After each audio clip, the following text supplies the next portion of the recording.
नमस्कार, hornbill TV Bharat में आपके स्वागत है। उत्तर प्रदेश की योगी सरकार ने आज वित्तीय वर्ष 2026-27 का बजट पेश किया, जिससे सरकार ऐतिहासिक और विकासोन्मुखी बता रही है। विपक्ष के आरोपों और हंगामे के बीच सदन की कार्यवाही जारी रही। बजट को लेकर उत्तर प्रदेश सरकार के मंत्री खुलकर समर्थन में सामने आए हैं। हॉर्नबिल टीवी से एक्सक्लूसिव बातचीत में परिवहन मंत्री दयाशंकर सिंह ने मुख्यमंत्री योगी आदित्यनाथ के नेतृत्व की सराहना करते हुए कहा कि उनके मार्गदर्शन में उत्तर प्रदेश स्वर्णिम विकास की ओर बढ़ रहा है और उत्तम प्रदेश बन रहा है। मंत्री ने दावा किया कि प्रदेश में 22 एयरपोर्ट बनाए जा रहे हैं और उत्तर प्रदेश देश का सबसे ज़्यादा एयरपोर्ट वाला राज्य बनने की ओर अग्रसर है। उन्होंने कहा कि निवेश के मामले में भी उत्तर प्रदेश निवेशकों की पहली पसंद बनता जा रहा है और परिवहन विभाग में बड़ी कंपनियों ने निवेश कर विस्तार किया है।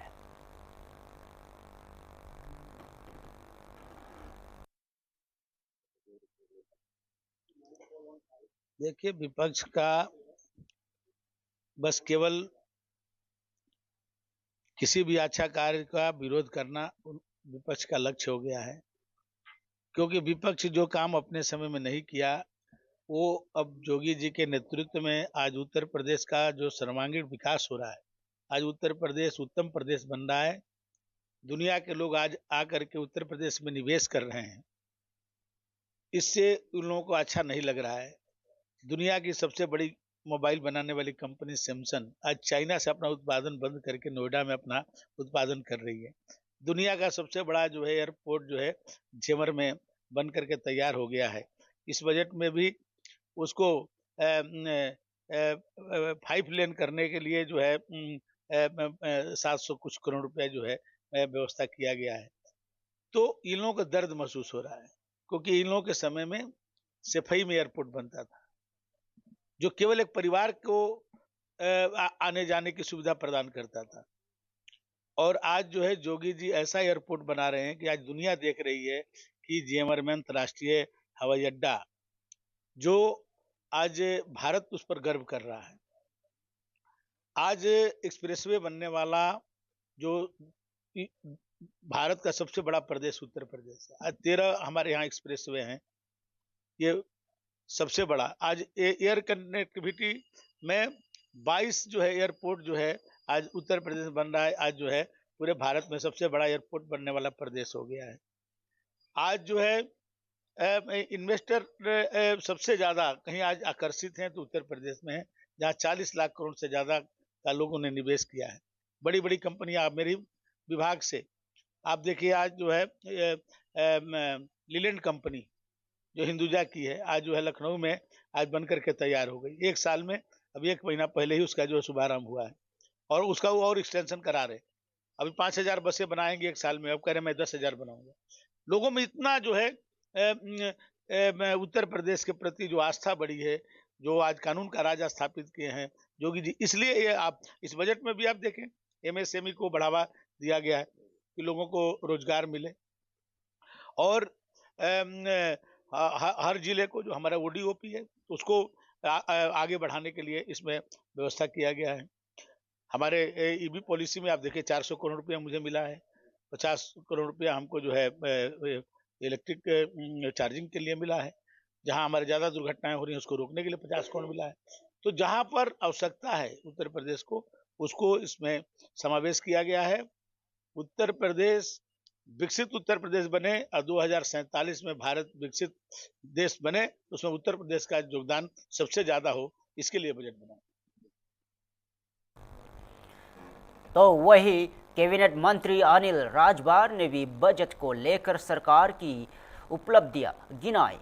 उन्होंने कहा कि यह बजट विकास को तेजी देने वाला है और हर जिले, हर सेक्टर को ध्यान में रखकर तैयार किया गया है। उसका दावा है कि पिछले 9 वर्षों में प्रदेश के प्रति व्यक्ति आय का दोगुनी हुई है, जो सरकार की नीतियों का परिणाम है। अनिल राजभर ने विपक्ष पर निशाना साधते हुए कहा कि उत्तर प्रदेश देश का सबसे बड़ा और सबसे अधिक जनसंख्या वाला राज्य है, इसलिए बजट का आंकड़ा भी बड़ा है। उन्होंने कहा कि यह बजट 2047 तक भारत को विकसित राष्ट्र बनाने में उत्तर प्रदेश की बड़ी भूमिका तय करेगा।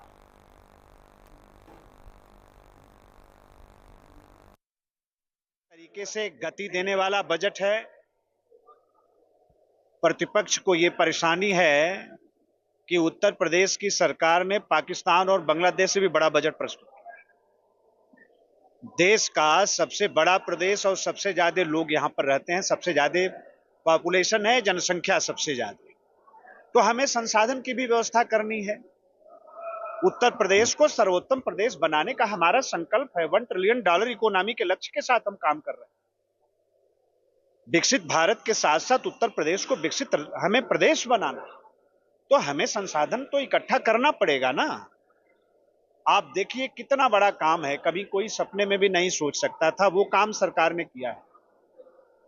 पिछले 9 बरस के अंदर उत्तर प्रदेश के अंदर प्रति व्यक्ति आय 2 गुना बढ़ी है। ये किस बात को प्रमाणित करती है? ये इस बात को प्रमाणित करती है कि सरकार सही दिशा में आगे बढ़ रही है।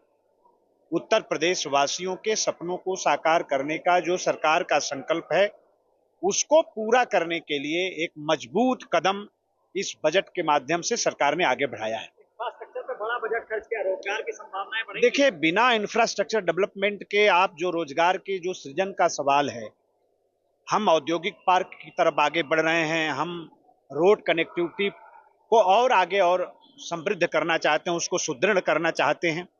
हमारे जो एयरपोर्ट हैं, अभी और रनवे बनाने का, और जो रनवे बने हुए हैं पहले उसको रिपेयर करने का, और जेवर जो इंटरनेशनल हमारा एयरपोर्ट है, पहले 2 रनवे की बात थी, अब 5 रनवे बनाने का इस बजट में बात सरकार ने कहा है। तो इंफ्रास्ट्रक्चर डेवलपमेंट तो बहुत जरूरी है, और खास तौर पर हमारी जो युवा शक्ति है उसके सपनों को साकार करने के लिए आवश्यक है, और सरकार ने उसका बजट में प्राविधान।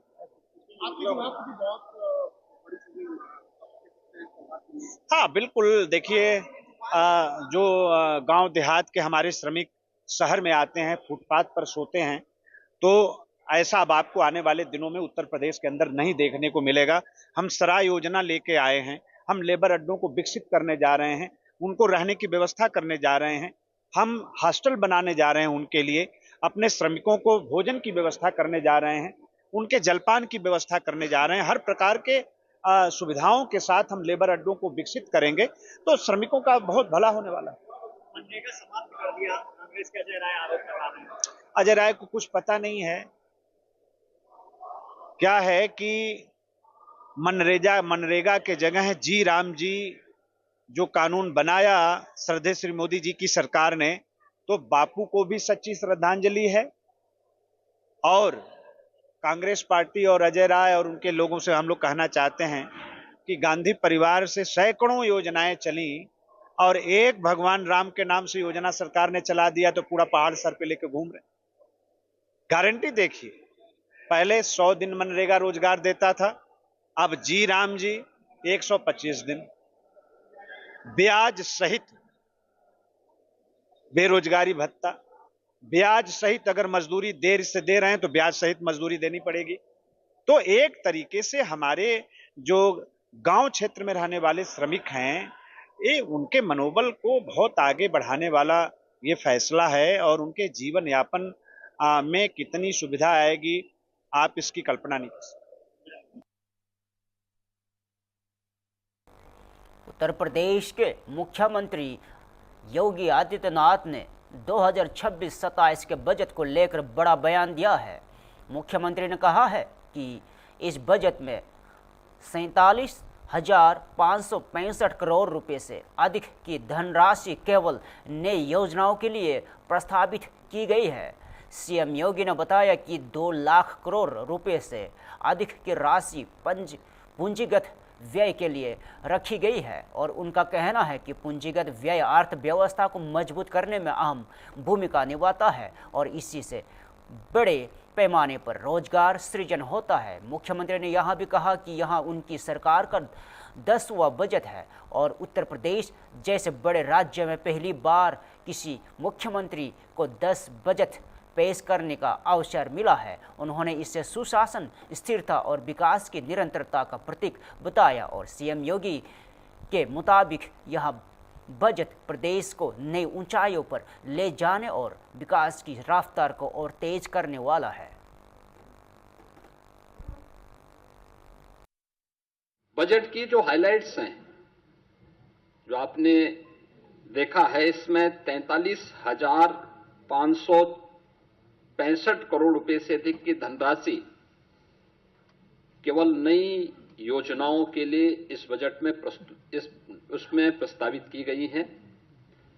दूसरा, 2 लाख करोड़ रुपए से अधिक की राशि कैपिटल एक्सपेंडिचर के लिए है, यानी ये परिसंपत्तियों के नवनिर्माण में, इंफ्रास्ट्रक्चर के डेवलपमेंट में और इकोनॉमी की यानी अर्थव्यवस्था को सुदृढ़ीकरण करने में इसकी बड़ी भूमिका होती है और यहीं से रोजगार का सृजन भी होता है। ये रोजगार सृजन में भी एक बड़ी भूमिका का निर्वहन करता है।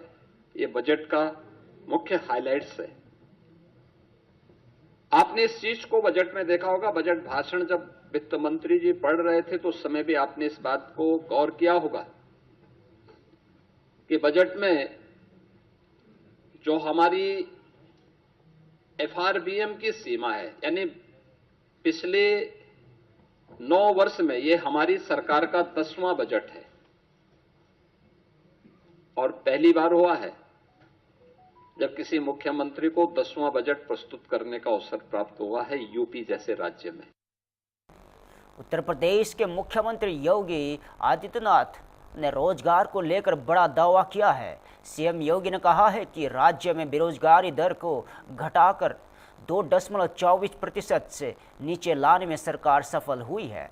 मुख्यमंत्री के मुताबिक यह उपलब्धि निवेश को बढ़ावा देने और औद्योगिक विकास, बुनियादी ढांचे के विस्तार और कौशल विकास योजनाओं की प्रभावी क्रियान्वयन का परिणाम है। उन्होंने कहा है कि प्रदेश में तेजी से हो रहे पूंजीगत व्यय और नए प्रोजेक्ट्स के चलते बड़े पैमाने पर रोजगार के अवसर सृजित हुए हैं और सीएम योगी ने यह भी कहा कि सरकार का लक्ष्य युवाओं को आत्मनिर्भर बनाना और उत्तर प्रदेश को देश की मजबूत अर्थव्यवस्था के रूप में स्थापित करना है।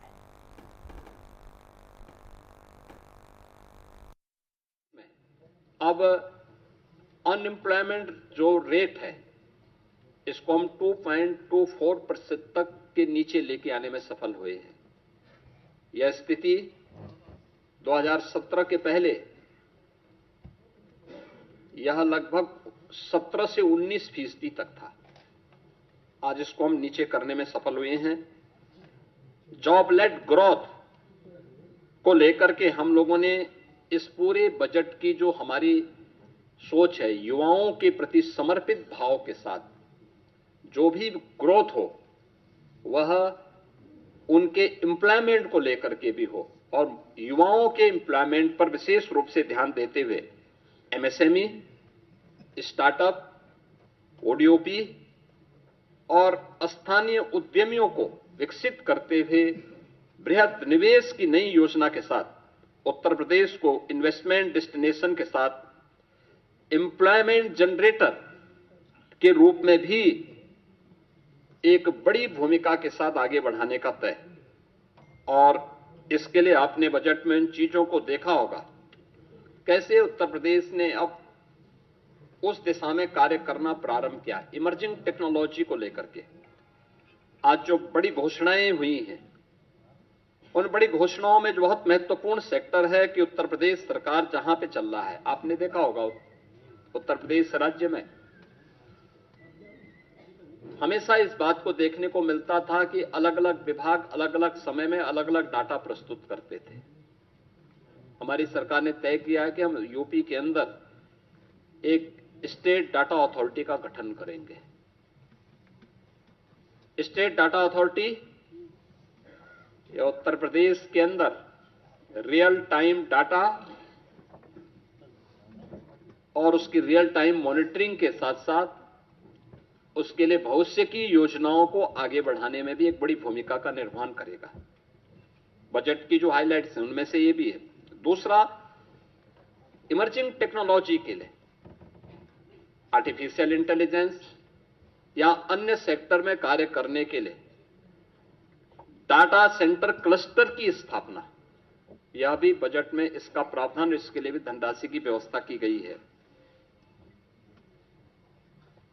मेडटेक और डीपटेक के लिए EI मिशन की घोषणा, यह भी इस बजट के अंदर है, जिससे युवाओं के लिए स्किल युवा को अधिक से अधिक जॉब हम उपलब्ध करवा सकें, इसके लिए उनकी स्किलिंग की प्लानिंग भी इस बजट में, उसका महिला उद्यमी उत्पाद और विपणन केंद्र के रूप में उसे विकसित करना, सी मार्ट के रूप में लोकल स्तर पर SHGs के माध्यम से उन महिलाओं को प्रोत्साहित करने के लिए एक बड़ी घोषणा ये भी है, जिसमें स्थानीय स्तर की महिलाएं SHGs के माध्यम से जो अपना लोकल गांव में, शहरी क्षेत्र में अपना प्रोडक्ट बनाती हैं, महिला स्वयंसेवी समूहों को प्रोत्साहित करने के लिए स्कीम एक महत्वपूर्ण भूमिका का निर्वहन करेगा। City economic zone SCR, Kashi Mirzapur economic zone, Prayagraj Chitrakoot economic zone, Kanpur Jhansi economic zone, ये क्लस्टर डेवलप करने की एक नई कार्रवाई को आगे बढ़ाने के लिए भी बजट में प्रावधान किया गया है। और ईज ऑफ डूइंग बिजनेस के बाद जन विश्वास सिद्धांत, देखिए बहुत महत्वपूर्ण बात है यह जन विश्वास सिद्धांत, ईज ऑफ डूइंग बिजनेस। हम 17 में जब आए थे, यूपी का ईज ऑफ डूइंग बिजनेस में जो रैंकिंग थी वह लगभग 13-14 पे रैंकिंग थी हमारी। हम लोगों ने पहले 3 वर्ष के अंदर इसको नंबर 2 पर लाने में सफलता प्राप्त की। फिर यूपी ने चीफ अचीवर स्टेट के रूप में अपने आप को स्थापित किया। अब हम जन विश्वास सिद्धांत के रूप में निवेश करने वाले निवेशक को सिंगल विंडो सचमुच दिखाई दे, इसके लिए उन सभी चीजों में रिलैक्स करना, रजिस्ट्रेशन, लाइसेंसिंग आदि की कार्रवाई को अधिक सरल और सहज बनाने के लिए हमें इस दिशा में आगे कार्य कर, इस दिशा में इसको अब लागू करने की दिशा में यूपी आगे बढ़ा है। उत्तर प्रदेश में सड़क दुर्घटनाओं पर रोक लगाने के लिए सरकार ने बड़ा कदम उठाया है। वित्तीय वर्ष के बजट में सड़क दुर्घटनाओं की रोकथाम के लिए 50 करोड़ रुपए की व्यवस्था प्रस्तावित की गई है। सरकार का कहना है कि इस राशि का उपयोग सड़क सुरक्षा उपायों को मजबूत करने और ब्लॉक स्पॉट्स के सुधार, जागरूकता अभियानों और आधुनिक तकनीकी इस्तेमाल पर किया जाएगा। सड़क हादसों में कमी लाने के लिए यह कदम अहम माना जा रहा है और विशेषज्ञों का मानना है कि यदि राशि का प्रभावी और पारदर्शी तरीके से उपयोग किया गया तो दुर्घटनाओं में उल्लेखनीय कमी लाई जा सकती है। सरकार ने स्पष्ट किया है कि सड़क सुरक्षा को प्राथमिकता देते हुए ठोस और दीर्घकालिक कदम उठाए जाएंगे। के अंतर्गत 7369 हेक्टेयर क्षेत्र पर अवैध अतिक्रमण से अब मुक्त कराया गया है। प्रथम चरण में प्रदेश के 7 अति संवेदनशील जनपदों में एक बाल शरणालय बनाए जाने का निर्णय लिया गया है।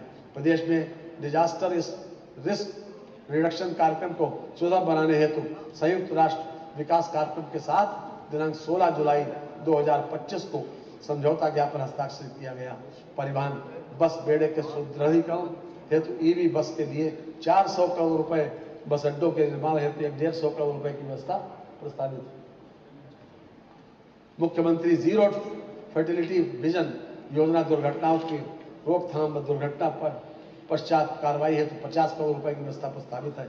इलेक्ट्रिक वाहनों के प्रयोग को बढ़ावा देने के लिए बस अड्डों पर चार्जिंग स्टेशन की स्थापना हेतु 50 करोड़ रुपए की व्यवस्था प्रस्तावित है। मान्यवर, हमारी सरकार ने माननीय मुख्यमंत्री जी के मार्गदर्शन में हर क्षेत्र में सराहनीय कार्य किया है, जिसका सकारात्मक मूल्यांकन देश की शीर्षस्थ विशेष संस्थाओं, नीति आयोग, भारतीय रिजर्व बैंक तथा सीएजी द्वारा किया गया है। उत्तर प्रदेश के विकास और कानून व्यवस्था के मॉडल की सराहना सर्वत्र हो रही है। काबिले तारीफ है अंदाज एक एक काम का, काबिले तारीफ है अंदाज एक एक काम का, गा रही है गीत यूपी योगी जी के नाम का।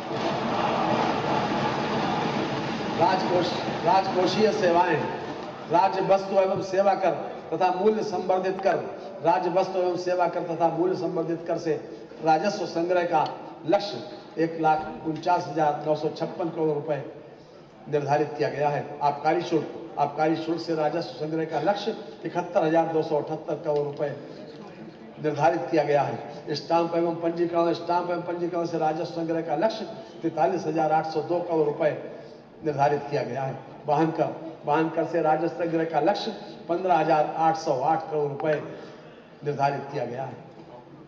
वित्तीय वर्ष के बजट अनुमान वर्ष 2026-27 मान्यवर, प्रस्तुत बजट का आकार 9,12,696 करोड़ 35 लाख रुपए है। बजट में 43,565 करोड़ 33 लाख रुपए की नई योजनाएं सम्मिलित की गई हैं। कुल प्राप्तियां 8,48,233 करोड़ 18 लाख रुपए अनुमानित हैं। कुल प्राप्तियों में 7,28,928 करोड़ 12 लाख रुपए की राजस्व प्राप्तियां तथा 1,19,305 करोड़ 6 लाख रुपए की पूंजीगत प्राप्तियां सम्मिलित हैं। राजस्व प्राप्तियों में कर राजस्व का अंश 6,03,401 करोड़ रुपए 76 लाख रुपए है, इसमें स्वयं का कर राजस्व 3,34,491 करोड़ रुपए तथा केंद्रीय करों में राज्य का अंश 2,68,910 करोड़ 36 लाख रुपए सम्मिलित है। व्यय